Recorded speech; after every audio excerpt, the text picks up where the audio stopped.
Merry meet and welcome.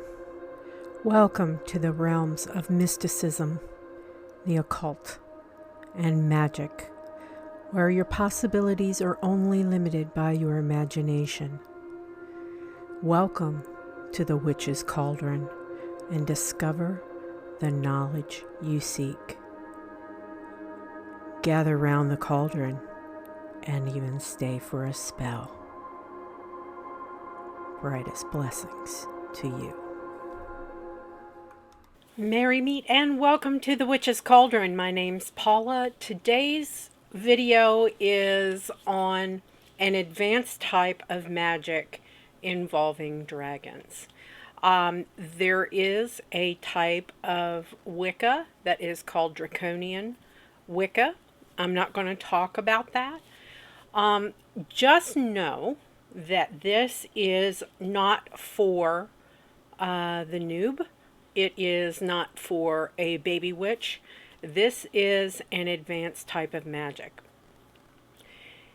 And you need to be very comfortable in yourself as a practitioner, know about your practice and about how you work with and bond with the elements and the items that you typically work with. You need to be an adept with working with energy. You also need to be an adept with leaving your physical body and go to the astral realm and, having your etheric body separate from your physical body, from the physical plane.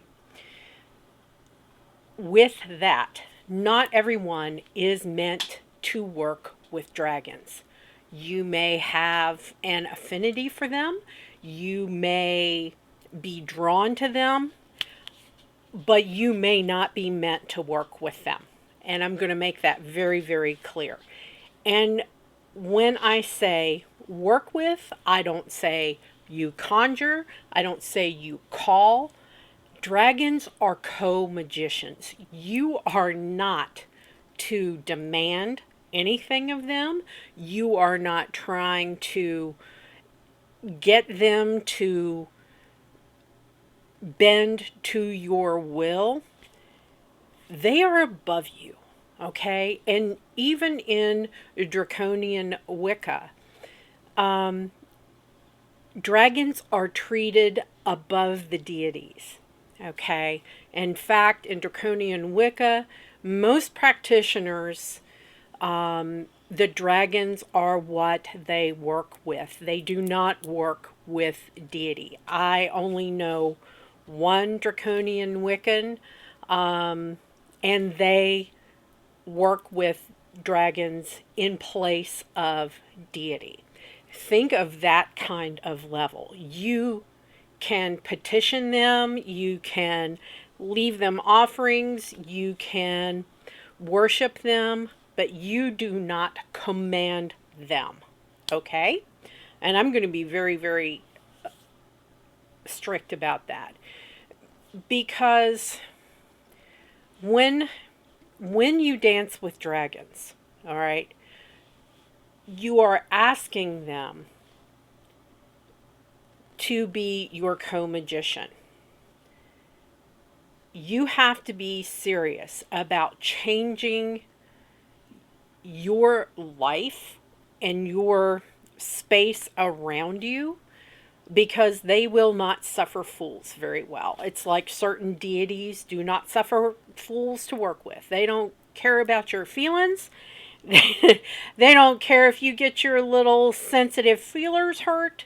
They're going to tell you the truth. And, it's like working with some deities like Hell, or working with Lilith, or working with some of the other quote-unquote dark goddesses like Caradwin or Hecate. While they can approach you and work with you through certain things in your life, at the end of the day, they're going to tell you what you need to know to deal with a certain situation that you're petitioning them about, right? And quite honestly, They don't care about your feelings. They're going to tell you what you need to know. It's the same with dragons. So think of this as dragons being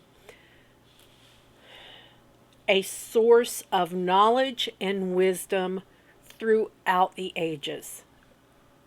Just like primordial deity, dragons have been there along with primordial deity. Okay? When you actually dance with a dragon, it is so intense and so exhilarating, it can almost take your breath away. And I'm gonna go into a little bit of a story here. When I was in my training, and this was in my 4th level of training. So this is like priestess level, but it was the level before high priestess in my training. We went where my HP's shop was. She was right on a tributary of the Occoquan River, a little offshoot. There was a water treatment center at the end of the street, and then on the back side there was a service road that went into the treatment center and the quarry that was up north of the town where her shop is. And a lot of times we liked to go down the street. Her shop was at the end of the street and at the cul-de-sac. So, and there was a footpath that went over the little tributary, and we would go up and sit on the service road and sit in circle to do our studies and to talk and things like that. And we were talking about dragon magic, and it was a fall night. It was warm. It was like the Indian summer here in Virginia, that we call it. And we were sitting there in the circle, and we were talking about dragons, and there was this long shadow that went over top of us. It was not the shadow of a plane. It was not the shadow of a bird. This thing was huge. And we like all looked, and then we saw on the water she had turned and come back the other way, and you could see her reflected off the surface of the water of the tributary. And we were all just like, sitting there with our mouths gaping open like a bunch of nerds and noobs going, what the hell, because until that point we had not been exposed to working with dragons. And I will never forget that feeling. I will never forget when I did a dragon meditation and connected with my dragon, who works with me, blessed me, working with me for, 16, 17 years now. And when you have that kind of relationship, it's almost like finding something that you didn't know that you were missing, but it completes you as a magical practitioner. So I am going to put it out there again, not everyone is supposed to work with dragons. Before you work with dragons or even think about it, you have to think about yourself and take stock of yourself as a person and as a magical practitioner. And you have to be brutally honest with yourself, because dragons know your bullshit. Okay? You may be able to bullshit yourself, but you will not be able to bullshit a dragon. They will call you out. And like I said, they don't care about your feelings. And you have to stop and think, do you like dragons for who they are, or are you just interested in the power behind them? Do you feel like you would do better? Are you more affiliated with other areas of magic? If you are strictly a kitchen witch, guess what? Dragon magic's not going to be your thing. If you are strictly a hedge witch, dragon magic's probably not going to be your thing. Okay? Dragons are not evil. If you think that they are, dragon magic's not for you. They are creatures of wisdom and knowledge, and they can provide great protection to the magical practitioners that they choose to work with. They're picky. They will help you, but they will not harm others on your behalf. Okay? Dragons are about improving you, not about power. It's not about taking out your anger on somebody else. It is you wanting to find the innermost truths about yourself. They are very protective of those that they bond with. So they are also good for, people who have like what I will call a warrior path. Okay? A lot of times those who have military backgrounds, who are law enforcement, first responders, public safety, things of occupations of that nature, they are very protective for those who hold those kind of warrior jobs almost. They know your true intention. They are also not only with protection, but for healing, and healing you, healing your family, things of that nature. They are not about destroying your enemies. If that's what you want from a dragon, they're not going to bless you with their presence. You may piss them off enough that they'll give you what I call a witch slap and let you know about it. When you do dragon magic, you are in essence sharing energy with your dragon, with the dragon who chooses to work with you. And when you have that kind of bond, it is like anyone who has ever practiced like Tantra and have that shared breath with their partner, where you know each other so well, your breathing automatically just sinks. When you're together, your energies sink in together. When you have a partner like that, it's kind of like that when you have a relationship with the dragon. You always ask them to join you. You do not command them to do a damn thing.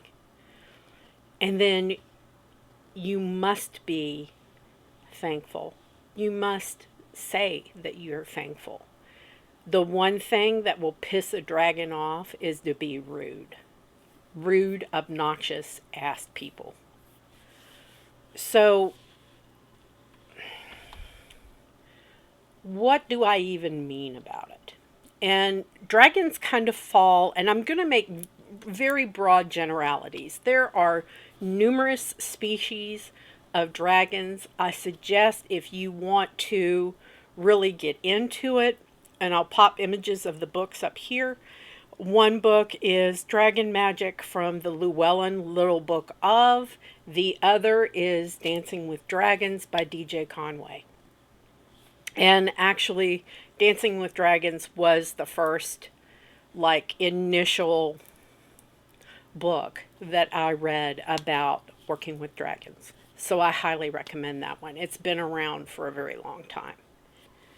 It doesn't matter what tradition of witchery that you practice. It doesn't matter if you are a trad witch, if you are Gardnerian, Alexandrian, eclectic, Wicca, left-hand path.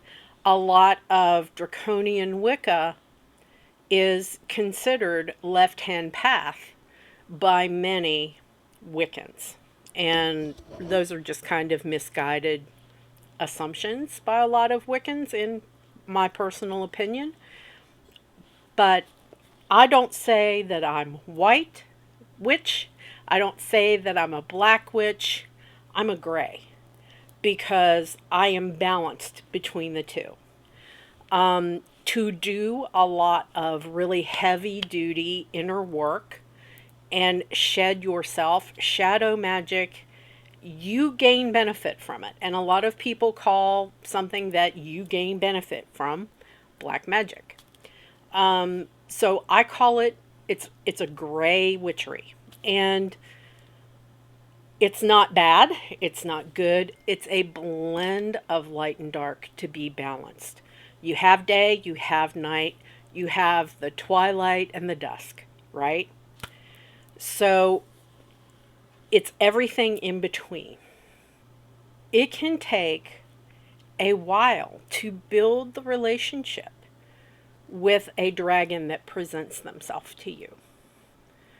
And it's all about developing that relationship and kind of getting to know each other. It's kind of like dating in any other relationship in life.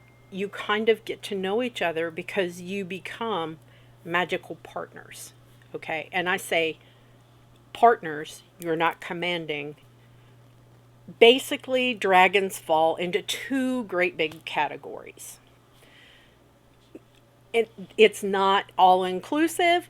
So those of you who are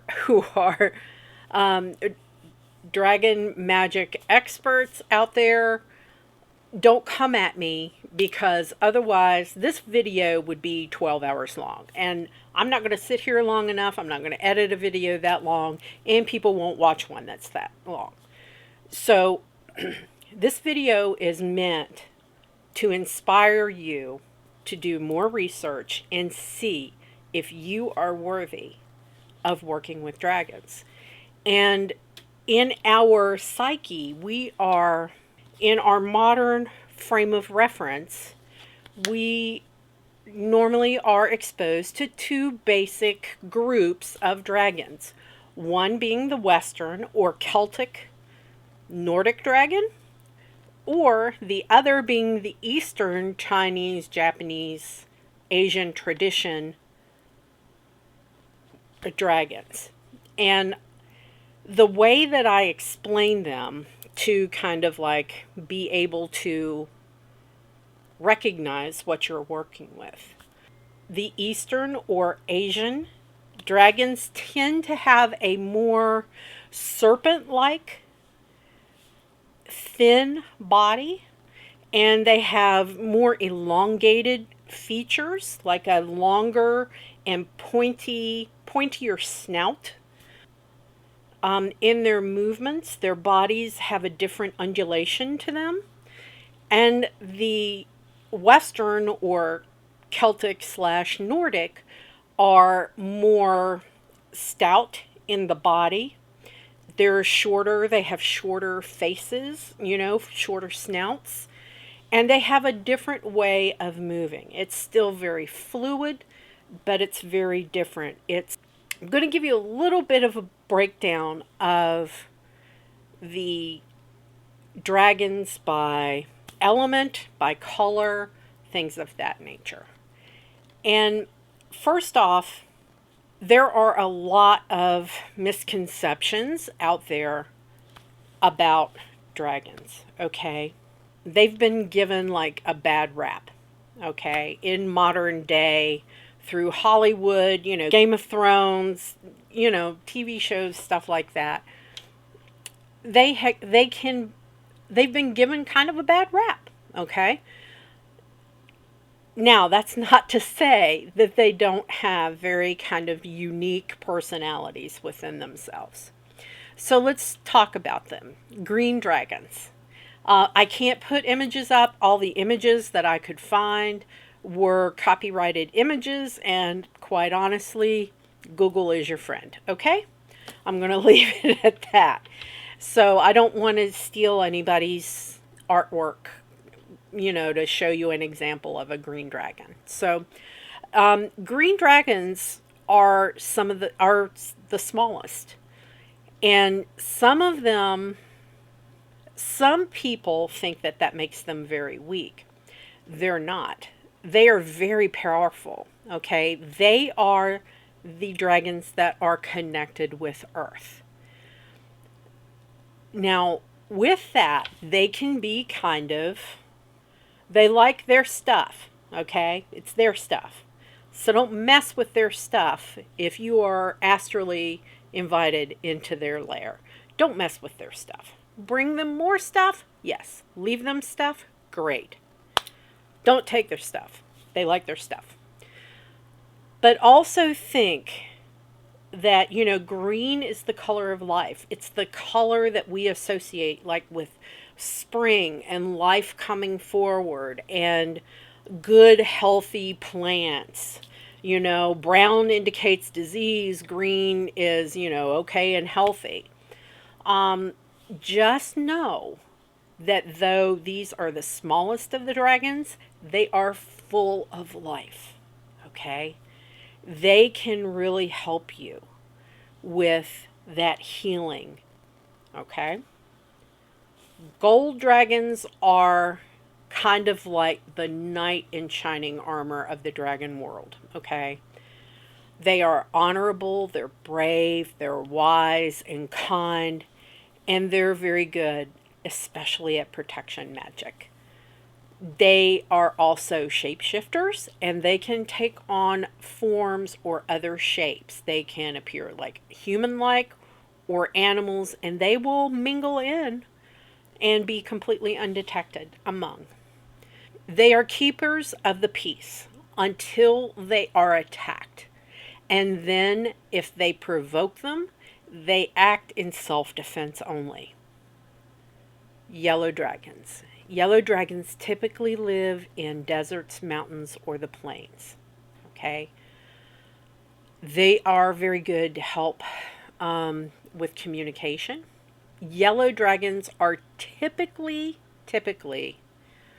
Eastern type dragons or Asian dragons. Red dragons are southern fire dragons, and they are courageous leaders. They represent passion. They can also help you overcome your fears, or they can help you. Like if you are almost like in a magical war with somebody's coming after you, they're good ones to work with. Blue dragons are typically almost always dragons of the West, okay? Many of these dragons live near water or on high mountaintops. They are the dragons of compassion and peace and love and intuition, forgiveness and calmness. The dragon that I work with is a blue dragon. Now, air dragons are the most rare of the elemental dragons.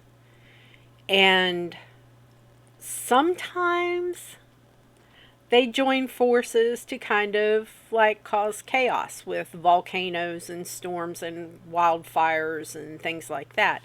They join forces with other of the elemental dragons.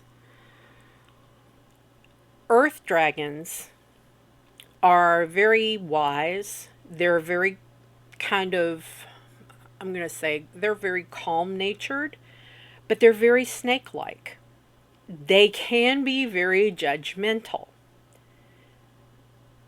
They can be very helpful if you want to learn something about your yourself. And they are the most common of the elemental dragons. Fire dragons are kind of like the bullies of the dragon world. They're not evil, but they have very short fuses. And if any of you have heard any of my videos, you know I'm a Leo with a Scorpio moon. So, man, it may take a bit to get me mad, but when I get mad, I go full on fire. And that's the way that these dragons are. They have, if they have a cause, they have their own code, and they will go with that cause because they stick to it because of their code of honor. Okay. Now, water dragons are really helpful when it comes to emotions, whether it's calming your emotions down or breaking down a barrier that's been built up or put up. They can bring you calmness, and they can keep events moving along in a fluid manner. They can also help us break free of psychic vampires that can control our. If you guys have ever known someone, and it's not necessarily that they're doing this with their full knowledge of what they're doing. Some people do. But if you ever known somebody who can literally suck the life out of a room, that's kind of, when they walk in, that's kind of like a psychic vampire. It's one of those, what I used to call a negative Nancy, that just literally seems to take the life out of you when they come around you. It's helping you break free from that. Now, I'm going to give you a few correspondences, okay? Earth dragons. The herbs that are primarily associated with them are catnip, dragon's blood, juniper, and cinquefoil. The gemstones are emerald and malachite, and the color is green. Air dragons. Herbs are mugwort, lavender, juniper, and dragon's blood. The gemstones are amber and yellow jasper. The color is yellow. Fire dragons. The herbs are basil, bay, cardamom, juniper, dragon's blood, and ginger. The gemstones are carnelian and orange jasper. The color is orange. Water dragons. The herbs are cinnamon, chamomile, jasmine, dragon's blood, and juniper. Gemstones are labradorite and sodalite. And the color is blue. I have recorded a dragon, meet your dragon meditation. It's not for everyone. I'm going to repeat that again. It's not for everyone. Before you try to do the dragon meditation, I highly recommend that you do as much research as you can. Read as many books, talk to others, find little forums to discuss dragon magic. You can build an altar to dragons, have a little altar, a little mini setup. You can invite a dragon to your sacred circle at your next ritual. Don't be surprised if nothing shows up. Because dragons exist, they no longer exist in this physical realm. They are in the ether. They are between, they're between us and the astral. Only if you are open to them. Sometimes, like with my class, my circle, you will catch the shadow, a flickering, something like that, to where you can catch one flying overhead, or you can feel the air moved by their wings. you could feel the heat of the breath on like the back of your neck. I cannot reinforce to you enough that dragon magic is not for everyone. It's not for a noob. It is not for someone who is not fully confident in their magical abilities, in manipulating energy, in performing spell work, in reading energies, and manipulating them. It is not for anyone who wants to command them, because you will get burned up. They will be your co-magician, but you don't command them to do your will. So with that, like I said, I recommend Dancing with Dragons by DJ Conway and the Llewellyn's Little Book of Dragon Magic. Those are good primers for your first exposure to dragon magic in your research. But from there, go deeper and find your own research and really look at it.